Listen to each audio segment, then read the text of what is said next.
While Nigeria's big banks sat comfortably, counting on people to stay loyal to their slow, outdated systems, this new player had a different plan.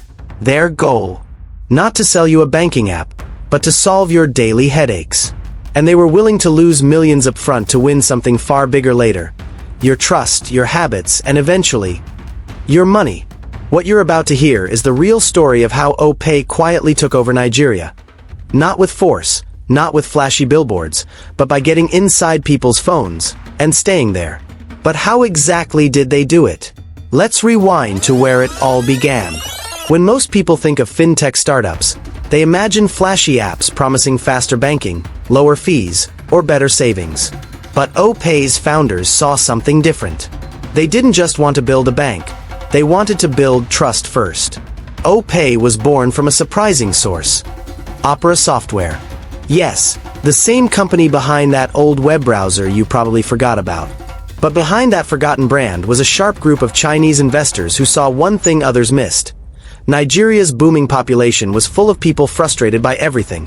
The traffic, the wait times, the broken systems, and worst of all, the banks. So what did they do? They didn't launch with promises of free debit cards or higher interest rates. They started by asking a smarter question: what do Nigerians actually need right now?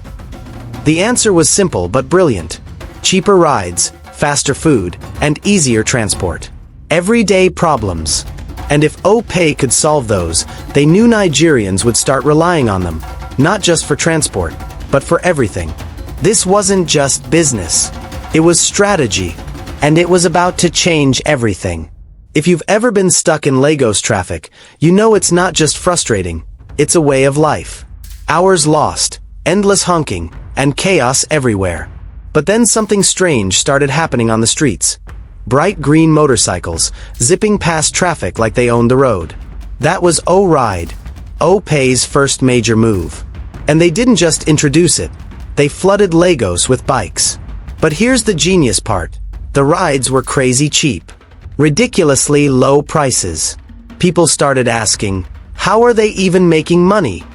They weren't. And they didn't care. Opay wasn't playing the short game. They knew that if they could become the go-to app for getting around Lagos, they could build something bigger. For the first time, regular Nigerians felt like someone understood their pain and was actually doing something about it. It wasn't just a bike service, it was a statement: we're here for you, and we're willing to lose money to prove it.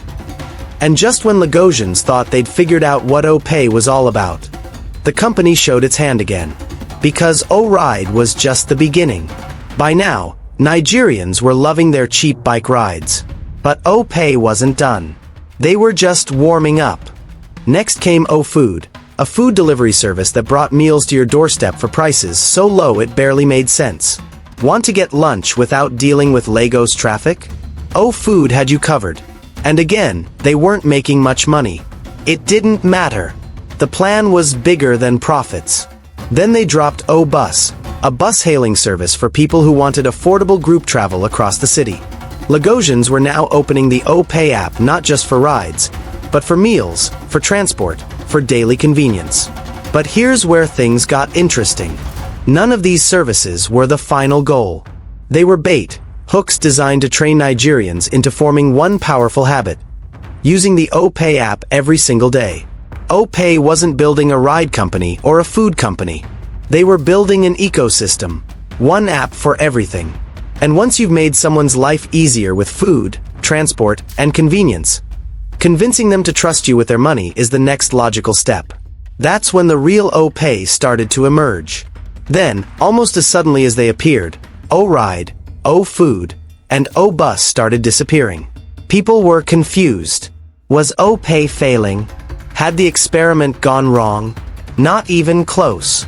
This was the plan all along, and it was brilliant. Opay had used discounts and services like a magician's distraction. While Nigerians were focused on cheap rides and fast meals, opay was building something underneath: a trusted relationship with millions of users. By the time the transport and food services were phased out, one thing was already true: Nigerians trusted opay. That trust. That was the real product. Now, opay could introduce what they always wanted to sell from the start: banking. Not old-school banking with queues and endless paperwork, but instant, mobile, and always available. No branches. No forms. Just tap, send, receive.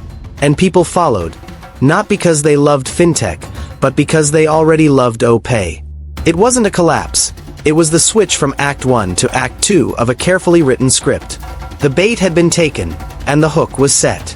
But this was just the beginning of the real takeover.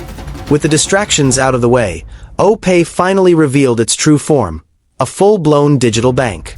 No fancy suits. No marble floors. Just your smartphone, and that was all anyone needed. Suddenly, everyday Nigerians were paying bills, sending money, buying airtime, and handling their finances without ever stepping into a traditional bank. For millions of people, this was the first real taste of what banking could be, easy, fast, and built for them.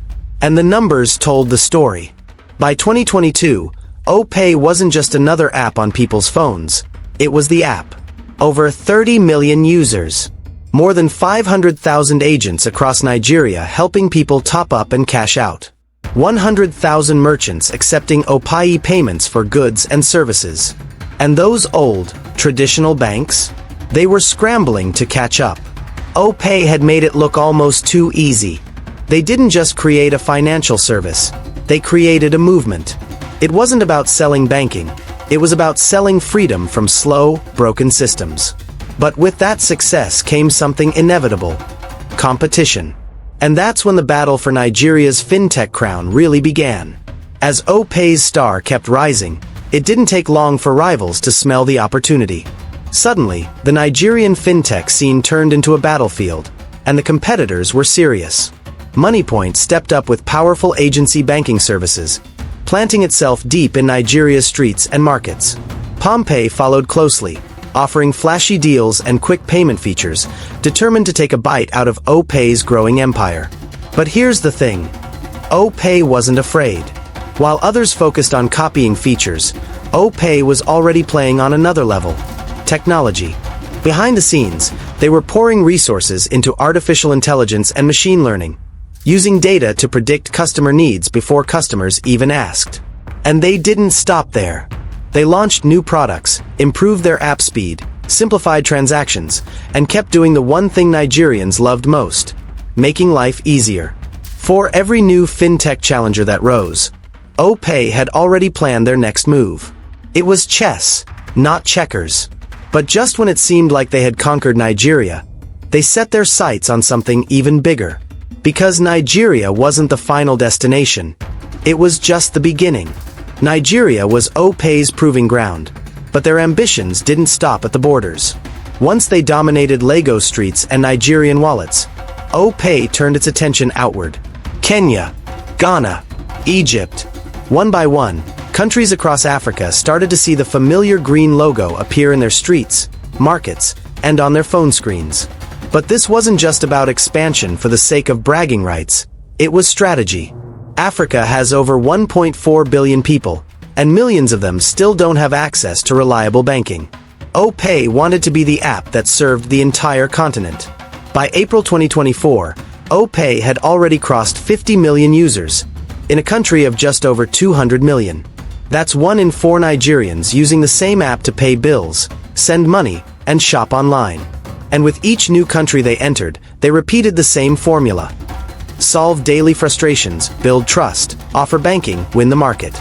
It was like watching a play you've seen before, but somehow, it worked every single time. While others were building banks, Opay was building habits. And in the game of fintech, habits win every time. But behind all this growth was something bigger. A shift in how millions of Africans thought about money itself. What Opay did wasn't just a business success. It was a psychological takeover. They didn't start by asking for trust. They earned it.